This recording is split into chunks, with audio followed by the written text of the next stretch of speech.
오늘은 정병감조라고 하는 고사성어를 살펴보도록 하겠습니다. 출처는 사기의 손자열전에 나오는 얘기고요. 방송대 중문과 4학년 교재 성어와 고사에 나오는 얘기를 발췌한 것입니다. 손비는 제나라 사람이고 일설에는 할아버지가 손무라고 합니다. 그래서 손무와 손빈의 병법을 합쳐서 손자병법이다 이렇게 이야기를 하고 있습니다. 어려서 손빈하고 방연이 동문수학을 했어요. 같이 공부를 하면서 친한 친구 사이였습니다. 그런데 재주가 방연보다 손빈이 훨씬 나았어요. 그러다 보니까 방연은 항상 열등감을 가지고 시기를 하고 질투를 합니다. 성장을 해가지고 방연이 위나라에 가서 장군벼슬을 하고 있습니다. 근데 항상 불안합니다. 왜냐하면 제나라에 있는 손빈이 나중에 자기와 맞닥뜨려 싸울 경우가 생길 때 분명 방연은 손빈을 이기기 어렵다고 생각을 합니다. 그래서 항상 손빈을 제거해야 되겠다 이렇게 생각을 가지고 있습니다. 어느 날 방연이 손빈을 조용히 불렀습니다. 그랬더니 별 생각 없이 손빈이 위나라로 방연을 찾아갑니다. 그런데 그 친구인 손빈을 두 다리를 잘랐어요. 그리고 범죄자들에게나 새기는 얼굴에 문신을 새겼습니다. 결국은 손빈이 위나라에서 오도가도 못하고 두문불출하고 고생을 하고 있을 때에 제나라에서 사신이 옵니다. 사신과 연결을 했어요. 제나라 사신이 손빈을 보니까 손빈이 상당히 능력이 있는 사람이에요. 학식도 풍부하고. 그래서 손빈을 수레에다 몰래 태워가지고 제나라로 돌아옵니다.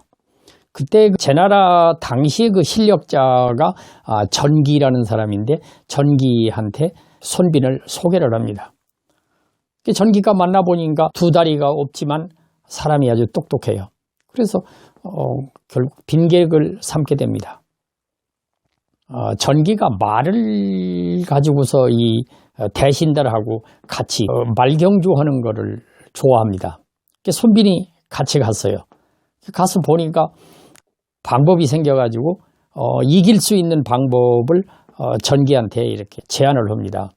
대감께서 이길 수 있는 방법은 대감의 하등마를 가지고 상대의 상등마하고 겨루게 하고 대감의 상등마는 중등마하고 겨루게 하고 중등마는 상대방의 하등마하고 겨루게 합니다. 이렇게 하면 확률적으로 2대1의 확률이니까 이길 수 있는 돈을 딸 수 있는 가능성이 높습니다. 이렇게 건의를 합니다. 전기가 그 말이 옳다 생각을 해서 그 방법대로 했어요. 돈을 많이 땄어요. 그때 전기는 이런 생각을 합니다. 이 사람이 나라를 위해서 뭔가 일을 할 수 있는 능력이 있는 사람이다. 그래가지고 제나라 위왕에게 가서 추천을 합니다. 이 사람이 이러이러한 능력이 있습니다. 제 위왕이 만나서 이런 얘기 저런 얘기를 들어보니까 정말 병법이라든지 이런 면에서 대단한 능력을 가지고 있다. 이렇게 판단을 했어요. 당신이 장수를 좀 맡아서 해주라 이렇게 얘기를 하니까 손빈이 말을 합니다. 저는 두 다리도 없고 또 얼굴에 문신도 새겼는데 이 장수가 된다고 하는 것은 옳지 않습니다. 이렇게 얘기를 했어요. 그러면은 그 군사를 맡아달라. 군사라는 게 작전을 제시하고 이러는 사람 아닙니까? 그래가지고 결국은 군사를 맡게 되었습니다. 그런데 그 무렵에 위나라의 그 방연이 조나라 수도 한단을 포위하게 됩니다. 그러니까 조나라에서는 제나라에 구원을 요청하게 되죠. 결국 전기와 손빈이 조나라를 구원하러 떠나게 됩니다. 손빈이 작전을 이야기를 합니다.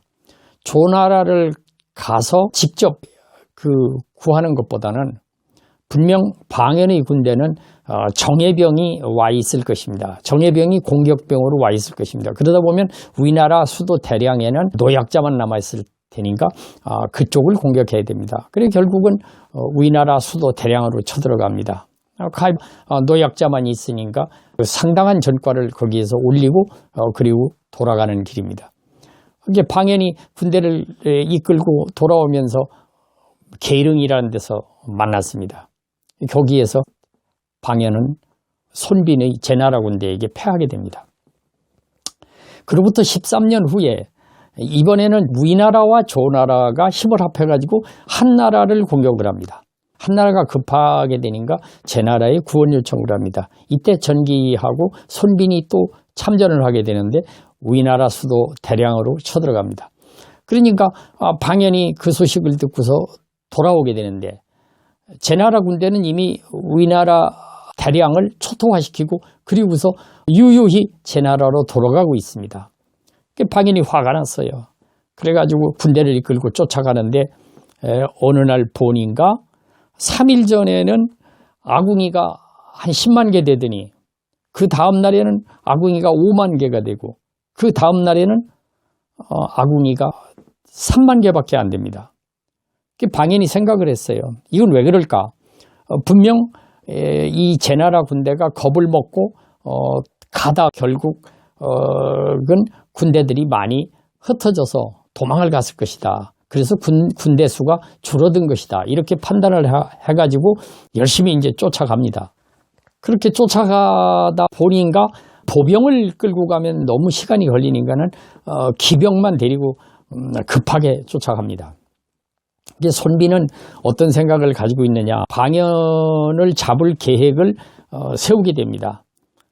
어떤 곳이냐면 마릉이라는 곳인데 마릉은 길이 협소하고 아주 산길입니다.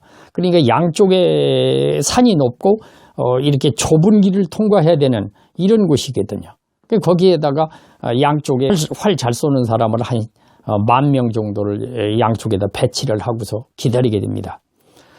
손빈이 판단할 때 아마 밤에 오늘 밤에 도착할 것이다 이렇게 판단이 되었어요. 그러니까 방연의 추격군이 오늘 밤쯤이면은 마릉에 도착할 것이다 이렇게 판단한 손빈이 국내수에게 명을 합니다. 방연이 말을 내려서 불을 켜고 불을 킬 때 그 불빛을 보고 활을 쏴라 이렇게 명령을 했어요. 그런데 손빈은 낮에 큰 나무를 베서 그걸 껍질을 벗기고 그리고 나무 흰 부분에다가 글자를 쓰게 됩니다. 방연 사후 차수지하다 이렇게 써요. 방연이 이 나무 아래서 죽을 것이다 이렇게 글자를 써놓았어요. 결국은 방연이 캄캄한 밤에 도착을 해보니까 나무가 길에 있거든요. 그러니까 말에서 내려가지고 그거를 확인하기 위해서 불을 켜게 됩니다. 불을 켜니까 거기에 방연 사후 차수지하다 이렇게 써 있어요. 방연이 나무 아래서 죽을 것이다. 그래 자탄을 합니다. 이 더벅머리의 아이를 그때 내가 죽이지 못한 게 한이로다. 그러면서 도저히 살아남을 길이 없다고 판단을 해서 그 자리에서 칼을 빼가지고 스스로 자결을 합니다. 여기에서 정병감조, 감조지계라고 하는 고사성어가 나왔다고 합니다. 오늘은 정병감조라고 하는 손자병법에 나오는 고사성어를 살펴봤습니다.